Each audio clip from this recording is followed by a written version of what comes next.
Hi everyone and welcome to another video from Display Repair. In this video we'll be talking about how to use this type of radio.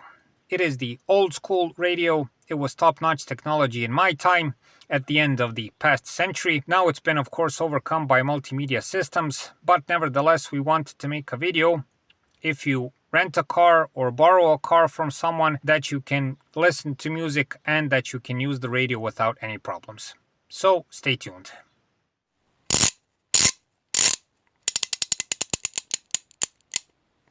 DisplayRepair.com. Be sure to visit us at our website DisplayRepair.com, where you can find more useful car and driving tips. Now, just a few words before we begin about the radio itself. This is a JVC. It's a good manufacturer. It was one of the better manufacturers in that time. It has an RDS system. It has a compact disc system, and it is pretty good for its time. It serves to this day, to be honest. Now, regarding other radios you may encounter, like Sony, Panasonic, or other radios, I just wanted to say that most of these controls are in the same place. They're made in an intuitive way, so the differences that at least I've seen are that you can pull the volume control in and out, the AM may be up, the FM down, and so on. But the point is, whatever radio it is, it will be more or less the same, like what we're gonna show you. Now, the first and most important command is the on and off button. In case of the JVC, it's located right here. You just press it, the display lights up, and immediately shows the radio station, which radio station it is, and everything else. Besides turning on and off the radio, this button also doubles as an attention button. So when you're having a phone call or something like that, or you're talking in the car, you can lower the volume automatically. To illustrate, we'll put the volume up. You have a phone call, press it, and it turns the volume down. That's regarding that button. The next important button, of course, is the volume button, as you've already seen. So in this case, you turn it left to decrease the volume and right to increase the volume, just like this. Next, within the volume button, you have also a button that opens a menu for various settings for the radio. Now, in the case of the JVC, it's within the volume button, but with other radios, it may have separate buttons somewhere down here, for instance. When you press it, you get settings for bass, for treble, balance. You have this setting for loud on, loud off, and so on. Once you get into it, for instance, for balance, you can go balance the right or the left speaker using the volume button. You go for bass if you want some more bass, and so on. To exit this menu, just keep pressing the button and the radio station will appear eventually again. Now, besides the big round button, you have this display button. When you press it, you can see what the frequency of the radio station is. You can see the time. You can see what program is memorized and so on. Okay. After that, you have for the mono and stereo system. You can turn it on and off. Now, the next commands are these numbers under here. These are the numbers of the radio stations you want to memorize. So in these times when these radios were popular, it was of course good to have, in this case, 6 radio stations memorized, so you have always your favorite music at hand. Now, lots of people have problems with memorizing this. It's very simple to do. For instance, this radio station is number 1, but we're gonna try another station. It's this one, and all you have to do is just press number 1, and there it is. It starts blinking,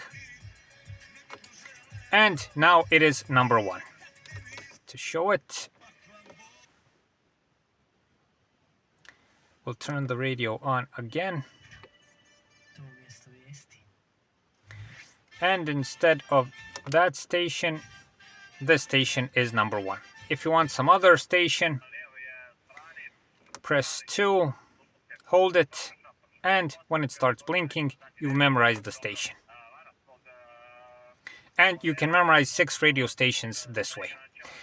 Now, the next set of buttons is these 3 here. I don't know if anyone used them, but they were the high-tech possibility of the time. This is for traffic information. So when you press this and it blinks TP, when you're in the frequency of some radio station which gives you traffic information, you can be updated all the time for road congestions. If there's any problems, if there's, God forbid, an accident, you will know. After this, you have the PTY button. I never use that button too much, to be honest, but it lets you memorize various stations through the music they're playing. I don't know, it goes something that way. This is the SCM button, and when you press it, you get various automatic settings for the volume and for the music quality.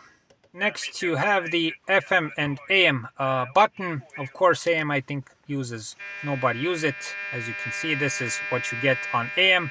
FM is what you need, but all radios of the time had that setting, so I think even multimedia systems have the same setting. After that, you have the CD setting. That is, if you were to insert a CD here, when you press that, it turns the radio station to CD and you can listen to it. Above here is a button for ejecting the compact disc from the radio.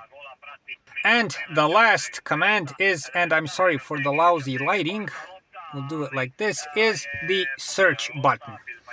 Now, this is something that people also have problems with these types of radios, but essentially this is for going up the scale like this, and the lower is down the scale.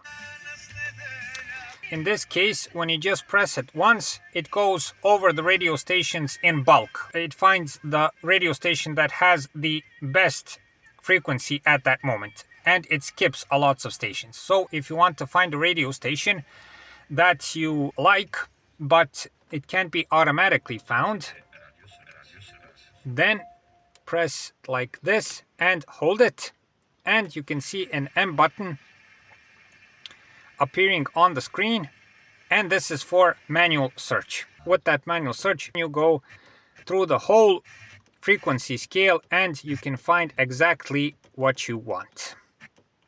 Even if the radio station is fuzzy and it doesn't have a good frequency, you'll be able to find it.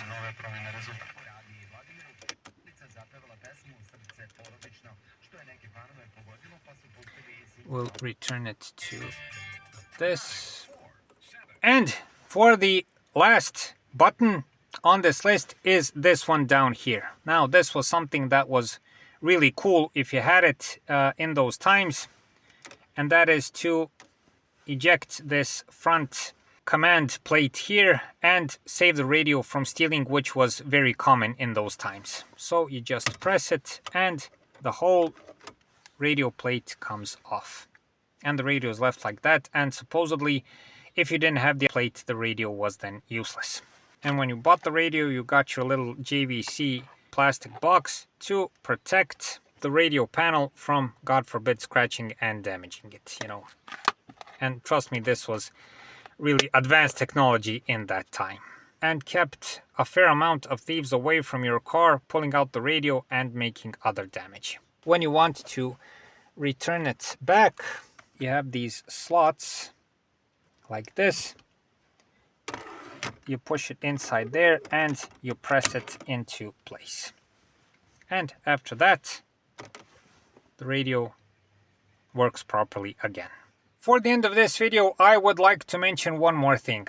If you have a radio like this one, there are 2 ways you can update it regarding music. Now, most of these radios have good sound. If you have good speakers, you will get a pretty good quality of sound. Lots of these radios have auxiliary connections on the front side or on the rear side of the radio, and you can connect an MP3 player, a USB stick, a phone, perhaps. I don't know if that was possible then. You can listen to the music what you want in a digital format. Another very good option to update this radio system without a big investment is one of those, and I don't know how to call them, one of those frequency modulator gadgets or frequency sending gadgets. I don't know how to call them. In any case, you plug them into the lighter of the car. It sends a frequency to the radio. You set the frequency here.